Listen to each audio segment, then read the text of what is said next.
Après, c'était posé la question, est-ce qu'on fait une interview ou pas? Ça a tout de suite été balayé, non. Dieudonné n'a jamais eu la possibilité de s'exprimer, par exemple, sur le Bondi Blog, depuis le début. Parce que depuis le début, on le connaît. Donc on a toujours refusé, par exemple, les papiers liés à Dieudonné. Nous, on a dit pourquoi on pensait que Dieudonné n'était plus un humoriste, mais était un personnage médiatique d'extrême droite. On a argumenté, voilà. Et dans ce cadre-là, je pense que nous avons fait notre travail. Puis on a du mal comme ça à comprendre comment des militaires, des jeunes de quartier, etc., peuvent se retrouver, des ménagères, peuvent se retrouver dans une défiance qui est aussi acerbe. Donc on ne l'a pas fait. En revanche, on a privilégié l'enquête. C'est-à-dire qu'on a enquêté aussi bien dans le public de Dieudonné, qui étaient les gens qui allaient encore voir ses spectacles. Caroline Monod, on a enquêté sur ses finances, comment il arrivait à gagner de l'argent malgré ses condamnations qu'il ne payait pas.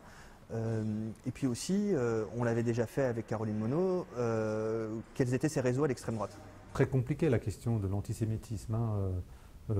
C'est vraiment un des sujets avec l'islam, par exemple, qui est très très clivant en France. Donc les rédactions, on a un tempo rédactionnel qui fait que c'est très compliqué de traiter d'une manière d'une manière rapide des sujets qui sont très très compliqués.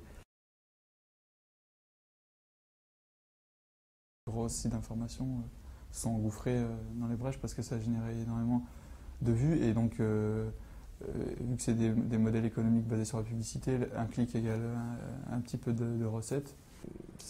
Il y a aussi le trou d'actualité entre les vacances de Noël et le jour de l'an qui fait que voilà, ça remplit aussi l'actualité, puis ça fait boule de neige et puis voilà. Et les rédactions ont le sentiment finalement d'être dépossédées de la gestion de leur propre agenda. Chaque fois qu'il y a un emballement médiatique, on a très vite la critique qui remonte de dire parlez-nous des vrais problèmes aux médias.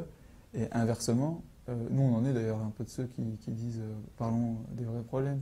Mais inversement, on s'aperçoit que les gens sont intéressés puisque quand on fait un article, ils montent au sommet des audiences très vite. Les rédactions n'étaient pas forcément prêtes à traiter, mais en même temps, il fallait traiter parce qu'il y a une concurrence telle que si vous ne le faites pas, d'autres le font à votre place. Les médias, dans leur ensemble, hein, que ce soit les nouveaux médias ou les anciens médias, sont dans la même situation que la société, c'est-à-dire très fragmentés, avec beaucoup de certitudes, les uns avec les autres, où la question du vivre ensemble, de la cohésion ou de la République une et indivisible est fortement remise en cause.